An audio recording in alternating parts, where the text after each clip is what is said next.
अंजलि और पवन जी के विवाद में एक नया मोड़ आया है। अब अंजलि जी और पवन जी एक दूसरे को माफ कर चुके हैं। जी हाँ दोस्तों, अंजलि जी ने एक इंटरव्यू दिया है और उस इंटरव्यू में अंजलि जी कहती हैं कि पवन जी को अपनी गलती लगी और उन्होंने माफ़ी मांग ली। और पवन जी ने इंस्टाग्राम पे एक स्टोरी डाली थी जिसमें उन्होंने कहा कि मुझे क्षमा कर देना। उसके बाद अंजलि जी ने पवन जी को माफ़ कर दिया। लेकिन अब किस चीज़ का विवाद है, किस चीज़ की लड़ाई है? अब लड़ाई है पवन जी और खेसारी जी के फैंस के बीच में। मतलब आप लोग सोच के देखिए, विवाद किससे हुआ था? अंजलि जी से। और किसका हुआ था? पवन जी का। लेकिन अब ये विवाद पवन जी और खेसारी जी के फैंस में बढ़ चुका है।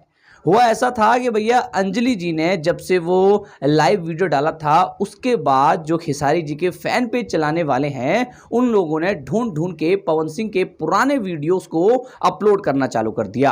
और वहीं पर खेसारी जी की जो अच्छी वीडियो हैं जिनमें खेसारी जी महिलाओं को रिस्पेक्ट दे रहे हैं, वो वीडियो अपलोड करनी चालू कर दी और बताने लगे कि भैया एक छिनरा में और एक अच्छे इंसान में क्या फ़र्क होता है, आप देख लीजिए।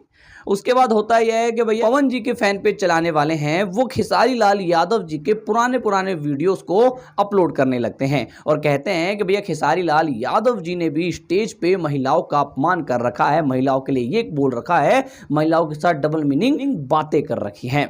अब कुछ फैन लड़ चुके हैं और कुछ फैन भिड़ चुके हैं। कुछ पवन जी के फैन हैं जो खेसारी लाल यादव जी के लिए ऐसे ऐसे पोस्ट कर रहे हैं, तो वहीं पर खेसारी लाल यादव जी के ही फैन हैं जो इस तरीके से पोस्ट कर रहे हैं। मतलब अब जो लड़ाई है वो ना पवन जी की है, ना खेसारी जी की है, ना अंजलि जी की है। अब लड़ाई हो चुकी है यहाँ पर फैंस की। और फैंस किसके? पवन जी के और खेसारी लाल यादव जी के। बाकी इसमें आप लोग क्या सोचते हैं कमेंट करके जरूर बताइएगा। इस वीडियो पे इतना ही। मैं मिलता हूँ किसी और वीडियो किसी और अपडेट के साथ। चैनल पे नए हैं तो सब्सक्राइब करिए, बेल आइकन दबाइए।